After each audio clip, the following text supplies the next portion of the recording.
My name is Christos Johannes. I am a development planning professional. I don't know if that's a profession, but I'm a development economist and planning expert. I have had the privilege of working very closely for several years with my colleague and friend, Mr. Charles Abugre, in Ghana since about 1996. But beyond that, I think it's very fortuitous that we have perhaps one of the few people who know this country very intimately, since in fact our drought, war, and famine days in 1984 and 85. He used to come here to support local organizations in building microfinance institutions and so on, designing and building microfinance institutions. But thereafter, in the period of EPRDF between 1991 and until now, he has made several excursions for various high-level consultations, including the late Prime Minister Meles Zenawi.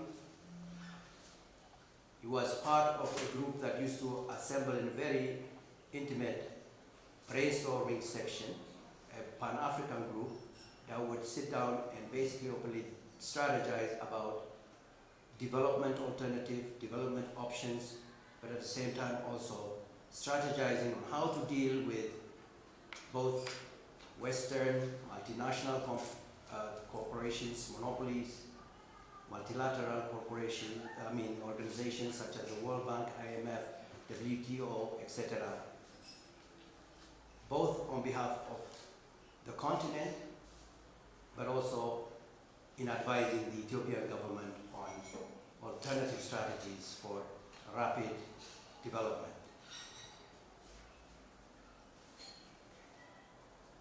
We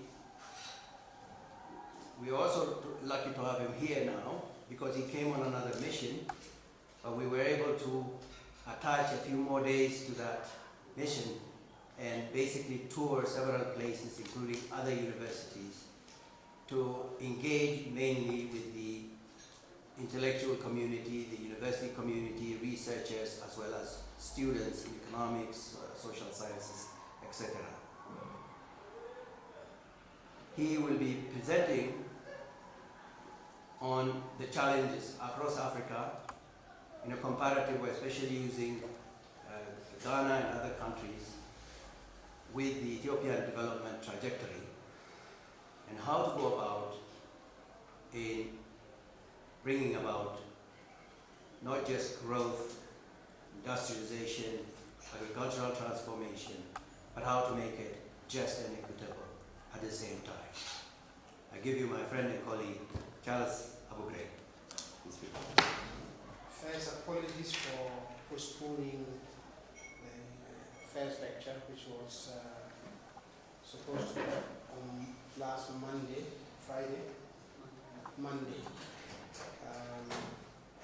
I was held up in Kenya. I was crossed over and was late in coming back. So I apologize for those of you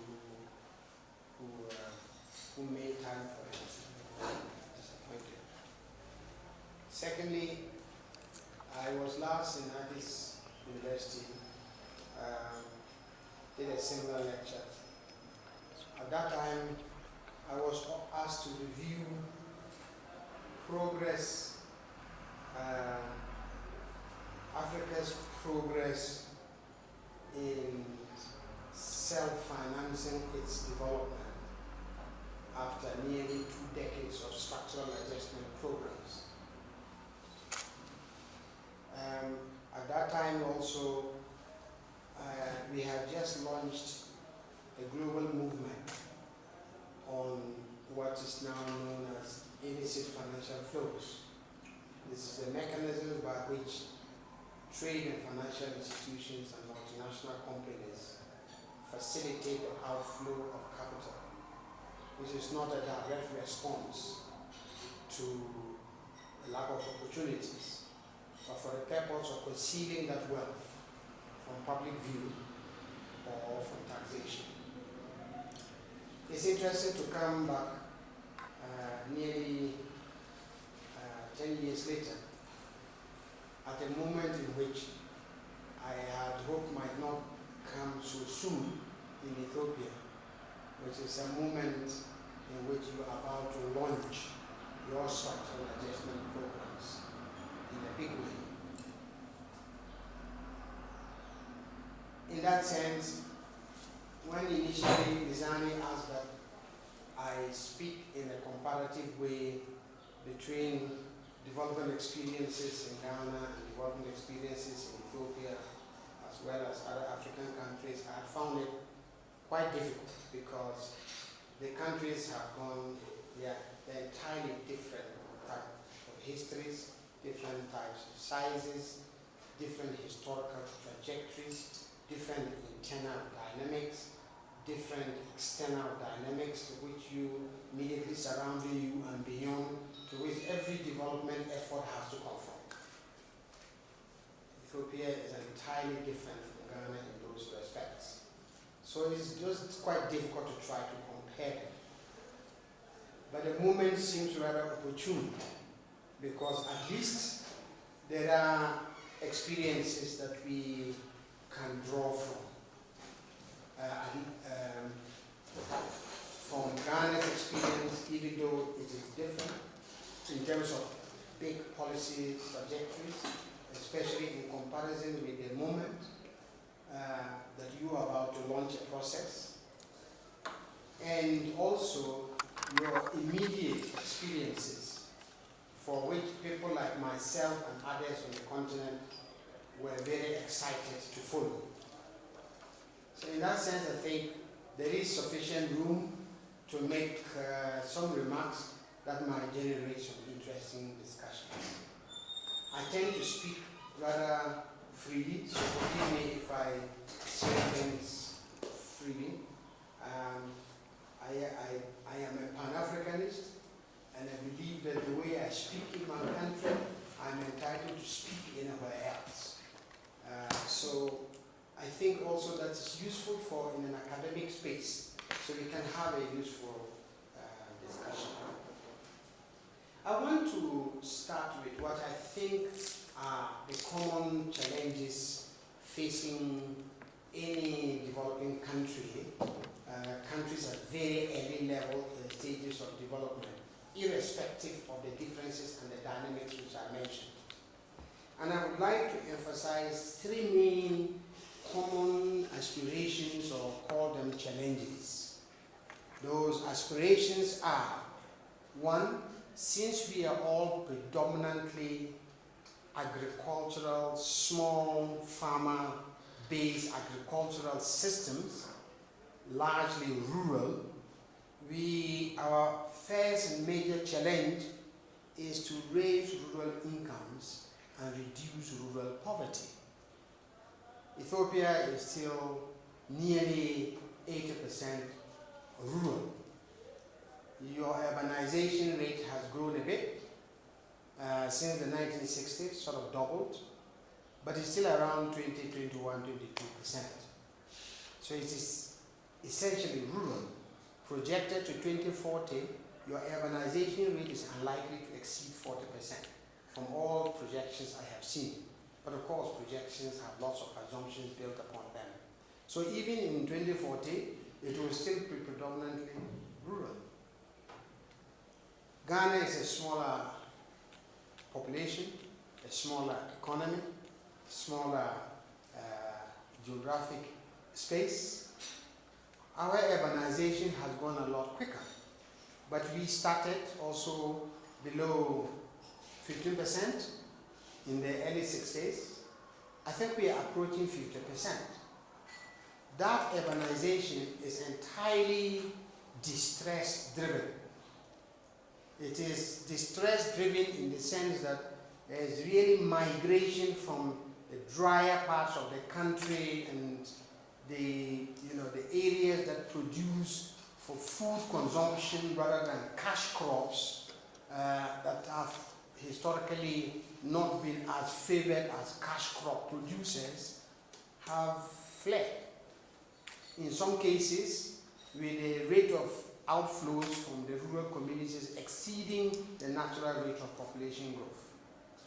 So we have urbanized pretty fast, but not in the way that economic theory says attracts urbanization, which is that there are better income opportunities, especially that is industrialization processes and production systems that absorb excess rural labor to try to, which in the early stages then raises the minimum wage and incomes until the point where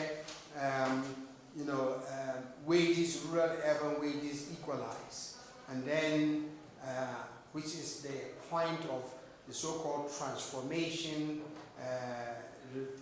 turning point, where the rate of rural population actually declines, is less than the urban population, and the rate of rural population growth actually is less than urban population growth because it's sucked in by industrialization until you have this stable point and the turning point.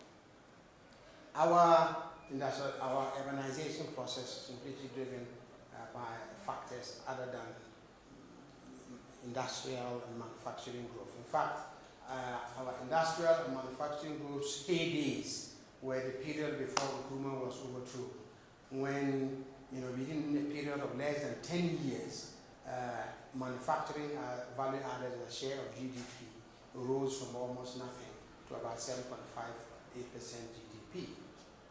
Now, our manufacturing value added is just around 4.5, 4.8 GDP. In fact, there was this big period between 1980 and in fact 2005, thereabout, when we suffered major deindustrialization. So those of you who follow the literature on Africa's development or development in general, the deindustrialization logic literature is well known to you. And people would say there's nothing wrong with deindustrialization. It's the natural transition when you do structural change, because you have shifted from industry to services. But as you know, many African countries, we have grown rapidly into services. Agriculture as a share of GDP has reduced it's declining quite rapidly. Manufacturing is not growing, but industry is growing, which is basically construction and mining. And services is exploding, which is largely, retail services, import, export, and things like that, and to a limited extent, banking and insurance. So it is a deindustrialization without industrialization, and that's the phenomenon that many African countries are. It's an expansion of a services sector that is not taken off from industrialization. For that reason, there's not a high value added services. They are actually services that experience diminishing returns, for those of you who do economics. So this is the state that we are in, and this is after 20 years of development. So rural poverty is increasing. Inequalities within provinces and across the country is increasing, spatially and vertically. Spatially, the favoring the places where extraction takes place, including agricultural commodities for exports, and defavoring places where small farmers produce food, largely. There are parallels with Ethiopia in this general trajectory, but I will come to the parallels with Ethiopia because there is still the question of the in-between the period from the 1990s, I think, to 2012, thereabout, the period before and period after, which each of them have interesting comparative lessons. So, raising rural incomes to reduce rural poverty, to increase per capita consumption, and to allow for surpluses that can then buy non-agricultural services, become the basis for industrialization. That's a challenge we all face and we all have to address. And we address them different ways. And so those are the lessons. Secondly, as I said, it's not just to produce food and increase rural income, but sufficient surpluses other than the procurement and purchasing power of the rural economy that then feeds into the urban economy, but also just the surpluses of goods that early days of industrialization only had opportunities to process, to manufacture on, which is agricultural commodities and other extractive commodities. The other extractive commodities, because of the limitations that they impose in terms of backward and forward linkages, really don't do too much, for economic development transformation. My country is one. If you are unfortunate enough to be burdened with minerals and oil before you are ready, you should be prepared to confront highly negative forces that descend and will descend upon your country. And people have always said, anytime we have spoken about the negative pressures of minerals, including oil extraction, they always say, South Africans were the first ones to say that. They said, no, we have learned from our rest of our African continent, and we will never repeat that here in South Africa. This was the early days in Johannesburg. Actually, I spent 6 months in the University of Western Cape. At that time, Trevor Manuel and Co were still teaching there, and we had a colleague when we were doing postgraduate studies who had become a treasurer when the ANC took over, and they were thinking about rural development strategies and the decentralization system that was designed eventually for South Africa. So I went there to help my friend, basically in the midst of that excitement. So South Africans used to say these things, but South African leadership will be the first to admit that it's easier to say we won't go down that road. And in fact, it's arrogant to say you won't go down that road, because it prevents you from asking very detailed questions about the path you are going, for which reason South Africa has found itself in a mess difficult to untangle. Anyway, so that's the second thing we all must do. We all must generate sufficient output surpluses to feed industry, and to do so in a way that is also providing the base incomes that allows for broad-based consumption. For those of you who are Keynesian, will understand that aggregate demand is as critical as any other impulses for growing economies in early stages of development. And the third pressure is and challenge is to grow jobs, employment, wage employment of one form or the other for young people coming out of the farm area and uninterested in the farm area.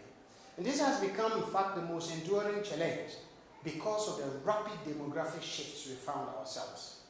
So we are at the moment across the continent, and Ethiopia in particular, populations are not only growing rapidly, but the populations of young people is growing even faster.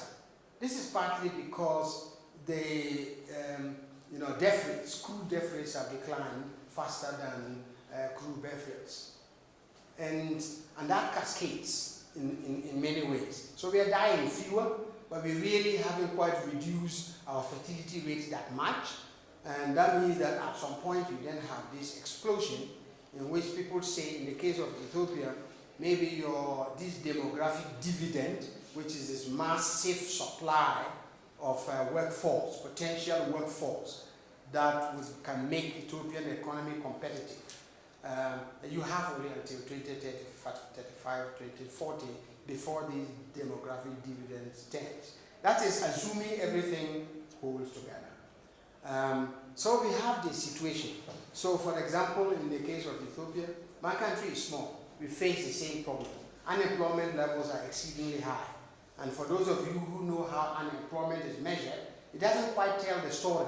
So former unemployment figures don't quite tell the story, because the real story is the former unemployment figures plus the underemployment figures, and you have a sense of just the number of the percentage of the population that don't feel fulfilled or seeing fulfilled employment. And it's the question of fulfilled employment that actually creates the opportunities as well as the tensions in our society.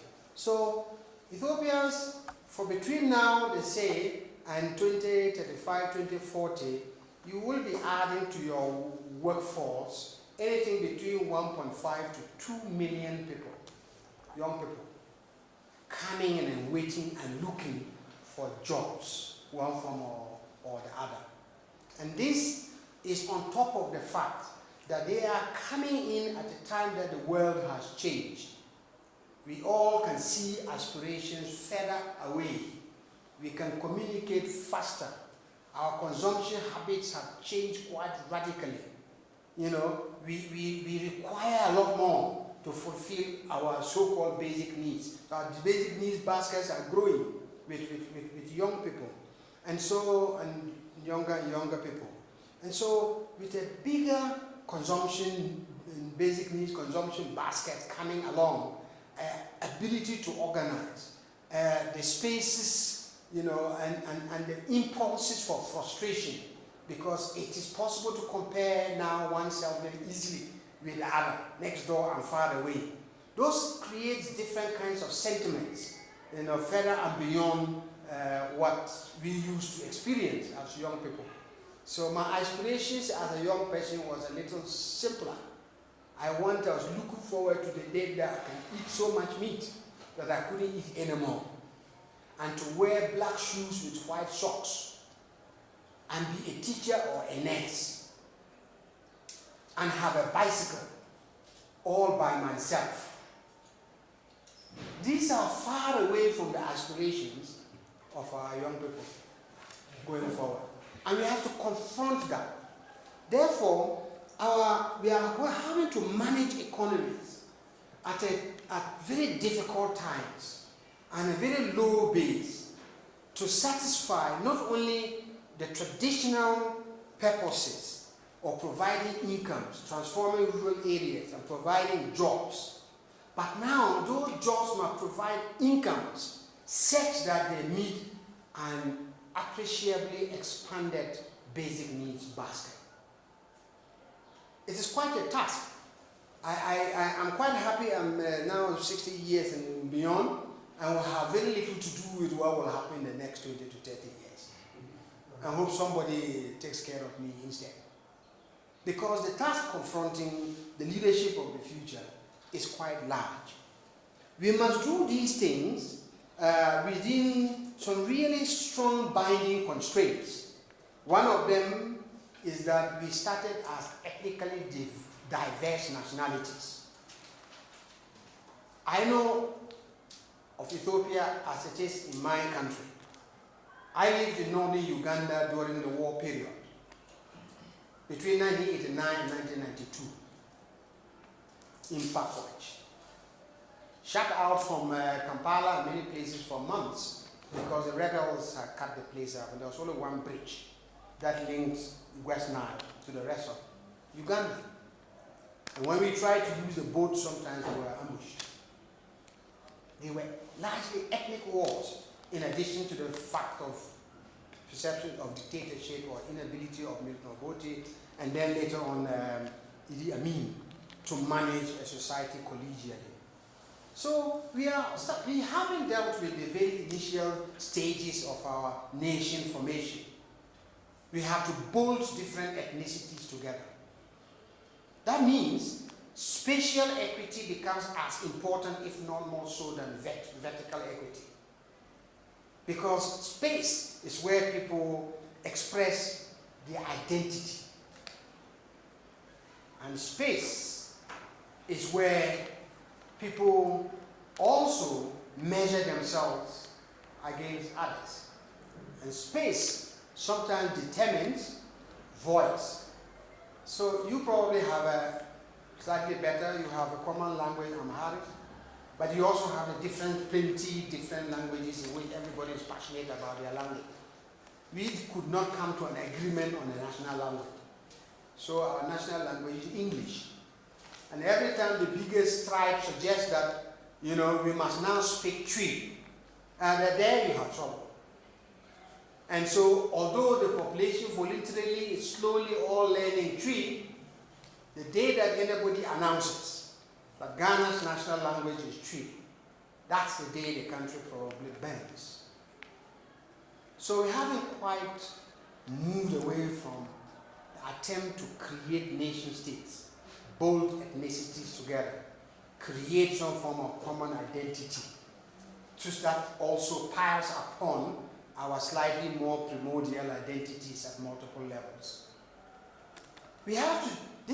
Our developmental process is constrained by this. It's not an optional, it's an essential part of the equation that has to be factored into every approach that we use to promote economic development or to promote social development or anything that has a distributional impact on effect and so on. So we have to deal with this. We also have to deal with interests around us that are constantly seeking to expand their boundaries of influence and interest, whatever means that might be necessary. So they may be our neighbors, but they may be our faraway neighbors because they have defined that their areas of influence is our countries and our borders. We have had nothing to contribute to the idea of whether we actually want a relationship in which they influence us and how we influence them. We don't have the capability to undertake these fights, to protect ourselves on our own, to enforce our identities and our rights for independent voice. We have to maneuver, because otherwise we face the danger of everything coming crashing down, as we notice in Libya, in Syria, and now in Iraq, and now the threat in Iran. These things happen, and they have not started now. They started right from our periods of colonial wars, and I think Ethiopia knows that very well, as much as the rest of our countries. So our policy making and the way we pursue our interests always has to be with an eye behind our shoulder. So the sophistication in which needed to have to manage, contain those sorts of forces that we cannot directly control and minimize their influences to create space for us to move forward is one of the key constraints that we must factor into the equation in our developmental process. Okay, so these are the common pressures we face, whether we are a small country like Ghana or Togo, or a big country like Ethiopia. These are commonalities. We also have had experiences which we have shared in the manner in which we have tried to confront these challenges, right from when majority of African countries started to get out of formal colonial controls we call decolonization. And Ethiopia didn't quite get there, but didn't quite totally avoid the colonial pressures either. They came in one form or the other. And so since then, we have each tried to create, either collectively or individually, to create trajectories that will allow us to move forward individually and collectively, and yet manage the pressures, including the external pressures, that impact heavily on those choices and options. In the 1960s, and I think much of the direction that the rest of Africa could go was drawn mainly from the few countries that had been decolonized a little earlier or were not colonized, and that was Ethiopia and Egypt. Liberia was an entirely different kind of experience. These were freed slaves dumped into a small indigenous population in a tiny strip of an island, and they had to struggle and generate the tension between those to integrate with the indigenous people, which they created their own mess in a slightly different way. But there was a lot that had to be learned from Ethiopia and from Egypt. And it was not surprising that the leadership